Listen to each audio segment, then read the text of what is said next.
Bueno, compañeros, nos juntamos. Estamos tan separados. Estamos acostumbrados. En primer lugar, varios agradecimientos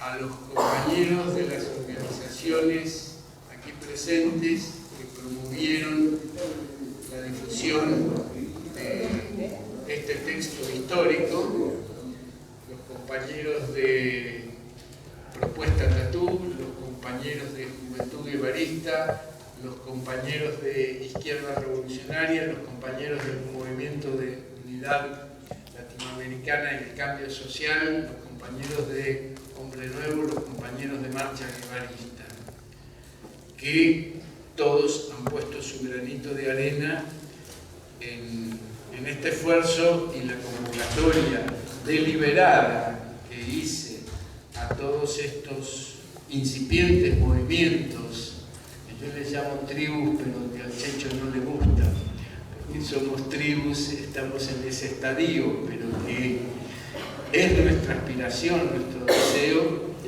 de constituir una corriente de pensamiento heredera del pensamiento del Che Guevara y una corriente política que reorganice, regenere los fundamentos y los ideales de la revolución socialista por la cual lucharon los Che Guevaristas que se evocan en esta historia. Agradecemos especialmente a los compañeros de la Asociación de Trabajadores del Estado y mi satisfacción de presentar este libro por primera vez en un sindicato, no solamente porque fui afiliado hasta hace 4 meses, soy un despedido más de una parte del Estado y por eso perdí también mi afiliación sindical a ATE,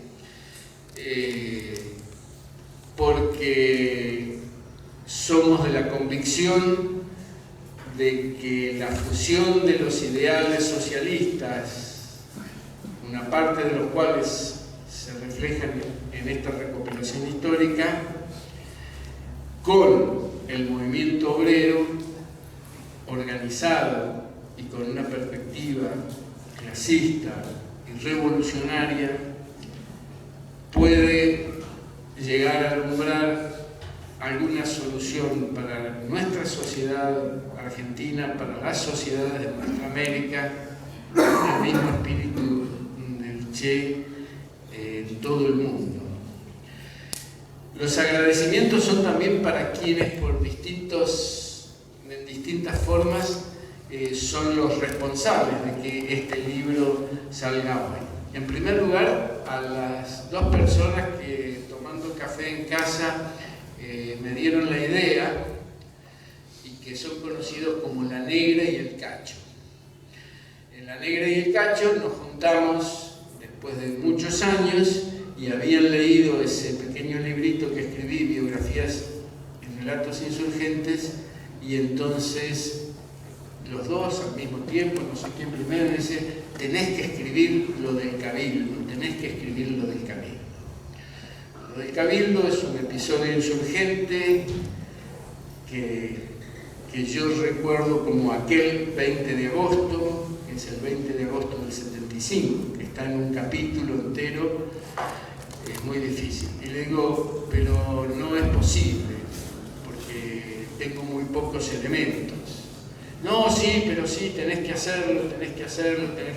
Bueno, y el Cacho insistió también, y entonces le digo al Cacho: está bien, yo reconstruyo aquel 20 de agosto, que fue el copamiento de prácticamente todo el casco chico y casco grande de la ciudad de Córdoba, parte del Ejército Revolucionario del Pueblo,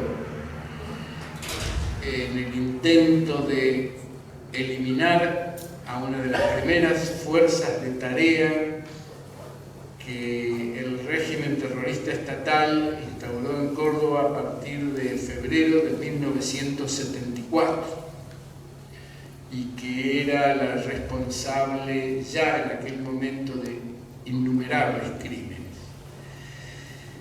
Entonces yo le digo, sí, yo trato de reconstruir, le digo al Cacho, pero vos tenés que ayudarme a reconstruir lo del túnel.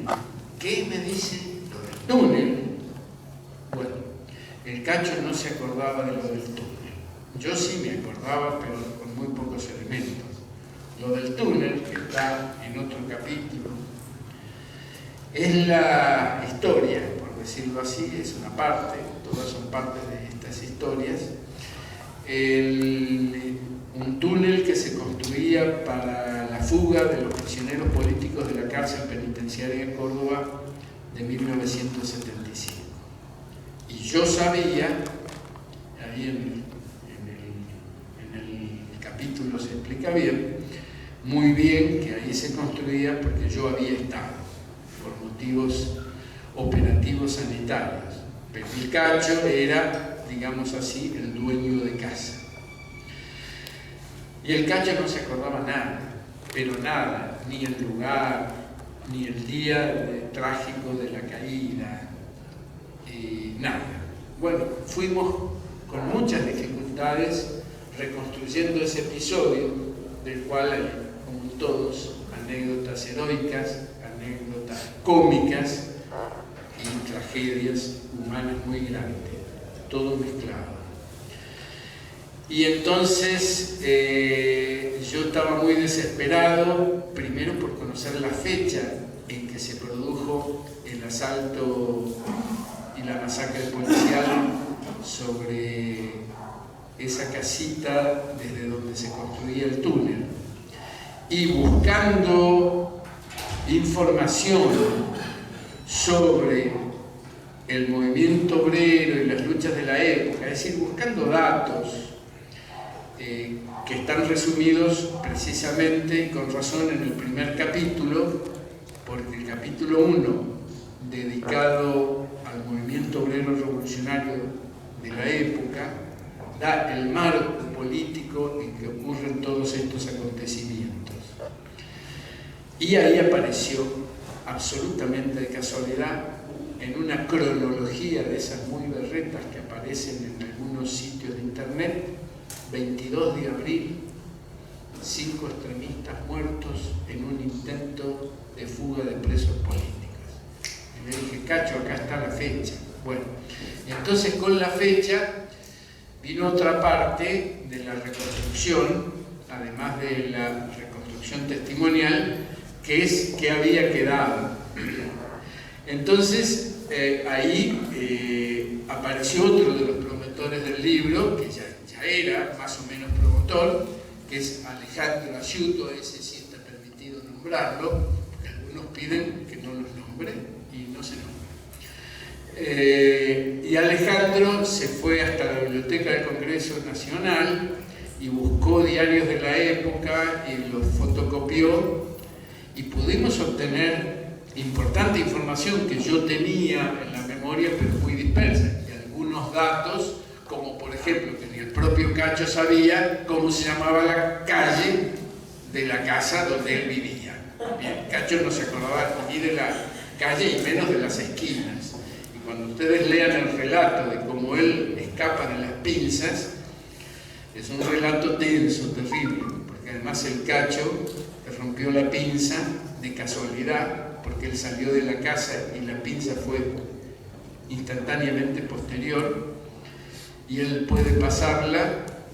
Cacho no puede presenciar el combate, pero lo escucha y intuye lo que ha pasado. Y entonces Alejandro trabajó mucho, vino, me trajo esas fotocopias, mamotretos así que parecen sábanas, y con lupa teníamos que leer porque las fotocopias, y así pudimos reconstruir gran parte de un episodio que virtualmente está en el olvido, y más que en el olvido, diría yo, en el desconocimiento, no solamente público, de la militancia, está muy desconocido. Y bueno, es imposible contar todo el libro ahora. Entonces, Alejandro Asciuto es otro de los responsables de que este libro esté. Y después, medio de casualidad, porque las cosas fueron así, se sumaron otros dos. Uno es que, bueno, yo del prólogo, a quién se lo damos, qué sé yo, esta la otra, esas charlas que se dan a uno que dijo, no, yo ya de esto ya mucho, no. Y entonces Alejandro me dice, che, ¿por qué no se lo pedís a Héctor López? Ah, qué buena idea. Dije yo, me parece que lo conocés, sí, lo conozco, pero no somos amigos. Bueno, ahora no solamente somos amigos, sino además que yo soy una víctima de ese historiador obsesivo que yo le dije, toma el borrador, lee el libro y hacer el prólogo. No, él agarró el borrador y empezó a leerlo y empezó a criticarme este renglón, este otro renglón, este dato, esta interpretación. Bien, entonces, ¿qué hice? Porque él me decía, corregí. No, yo no voy a corregir nada. Esto queda así. Y acá hay llamada, Héctor López dice tal y tal cosa. Héctor López dice tal y tal cosa, distinta de la que cuento yo. Y así se fue armando el libro. Él después pasaba el tiempo y no hacía el prólogo, porque es un obsesivo irredento. Y entonces yo le dije, bueno, se nos termina el tiempo y todos los líos que había para imprimir. Entonces me dijo, sí, pero me hacen falta algunos datos tuyos. Pues está bien, digo, yo te los doy. No, tenemos que charlar. Entonces se sienta y me hizo un interrogatorio que la única vez que caí en cana no me hicieron ni parecido. Entonces, por supuesto, y para que todos lo sepan, aparecieron mis abuelos paternos, mis abuelos maternos, sus orígenes, su cultura, a los que conocí, mis viejos, mi familia, mi entorno.